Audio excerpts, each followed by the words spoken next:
नमस्कार मंडळी, मी दिव्यांग कृष्णात. आता कागलला गेलो होतो पंचायत समितीवर. पंचायत समितीवरनं आलो.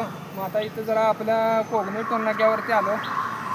कोगनूर टोलनाक्यावरती कसं आलो, आपले जरा मित्र आहेत तिथं, ते मित्रासनी जरा भेटायला आलो. मग बसलो. मग आता जर कागलवरनं कोल्हापूरनं जर यायचं झालं तर बेंगलोर 86 किलोमीटर आहे आणि बेळगाव 591 किलोमीटर आहे. आणि टोलनाक्यावर यायचं झालं तर कोल्हापूरवरनं जरी आलं तर इथंच यायला लागतं आहे.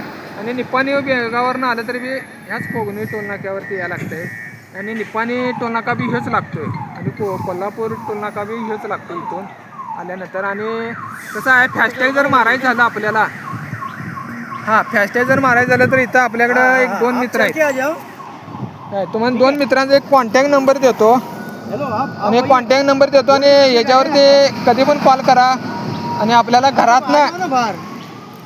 घरातनं जरी फॅस्टॅग मारायचं झालं तर आपण घरातनं सुद्धा मारू शकतो या नंबरवरती. आपल्याला काय इथं टोलनाक्यावरच यायला पाहिजे किंवा याच्यावर यायला पाहिजे असं काय नाही. काय इथं यायला पाहिजे असं काय नाही. आपल्याला इथंच येऊन मारायला पाहिजे किंवा आपण नाही, घरातनं येऊन मारू शकता आपण मात्र. काय आणि इथल्या इथं 2 मिनिटात काम होऊ शकतं.